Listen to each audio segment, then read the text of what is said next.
going to be farther, it's going to be a little bit tricky. The key for us is to recognize early what your opponent can do against us. We need to recognize that. We need to have a radar. We need to have a perception. What kind of move somebody can do against me? When they try to do the move, you already have a prevention in mind. You already have a way to kind of tweak your hips, use your elbow, you already got a little prevention in mind. And the only way that you're going to remember, that you're going to discover, that you're going to study that, is that if you let the move happen. Let it happen. Let the move happen, not just that move, but every move. You know, I think I can emphasize yesterday a little bit about that, but if you do let moves happen, you're just going to be learning more stuff. You're just going to see more books going to open in front of you. More books, more pages. And every time you see the page, you can study those pages. And that's the anatomy page. We need to understand that. If you, right in the beginning, somebody tried to do this move and you stop him, you just muscle the guy, just don't let it happen. Well, you just close the page, now it's closed. You're not going to see what's inside the page. But if you do let somebody do the move, yeah, you know what? You might get caught, you might get submitted, you might get tossed. You know, that's okay, but you learn. That's the way we learn. You know, light guys, small people, we need to learn that. And if you're a bigger guy, the best thing for you to do is to relax. Let little guys do moves against you, and you just fucking, guys, let's see, I remember that. Oh, I remember another move. You learn, you start learning, you start getting used to it. A few months later, 1 year later, you saw tons of moves. Many, many tricks now right in front of you that you've seen them all. Now we just, okay, now I'm going to start to prevent those moves. Not stopping, but prevent.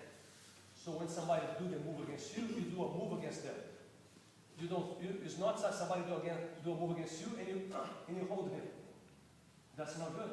We need to, you know, we need to fight with prevention. That's the jiu-jitsu that you guys are going to carry for the rest of your life. If you do not focus in this kind of jiu-jitsu, you are a very good candidate to stop training because it's get harder. Get harder with time. You know, it takes time for you to understand the mechanic. And now you're 20, later it takes a little bit of time. You're 25, 30, you're getting close to black belt. And you're already a black belt or whatever, but 32, 35, you already have a hard time there. People's already keep creating problems for you. And it's hard now because you don't have the mindset to solve problems. You have the mindset to stop problems, to kind of stop, not to solve and counter, to trick your opponent. That kind of jiu-jitsu is a jiu-jitsu that's fun and you carry it on forever. You're always going to have something. That's why jiu-jitsu is a no ending, because if you put your mind, if your mindset is like that, you're going to have no ending to learn jiu-jitsu. It's going to, every day, I walk in class every day and I see moves. I learn moves.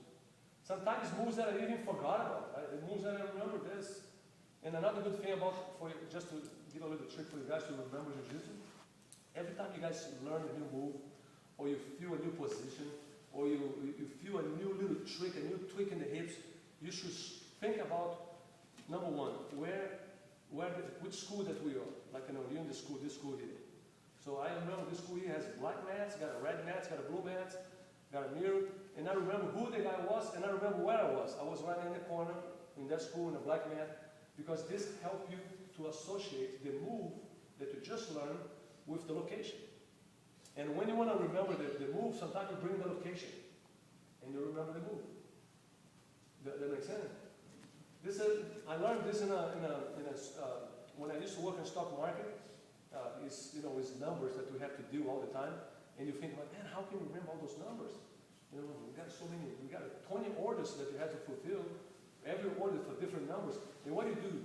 You just associate a person that put the order, with a color, and you know that's, if it's red, it's to buy, if it's blue, it's to sell, whatever. You just associate the color. So now I'll give you a little hint. And after that, quantity. You associate with, like, Donald Trump might order a huge amount of quantity.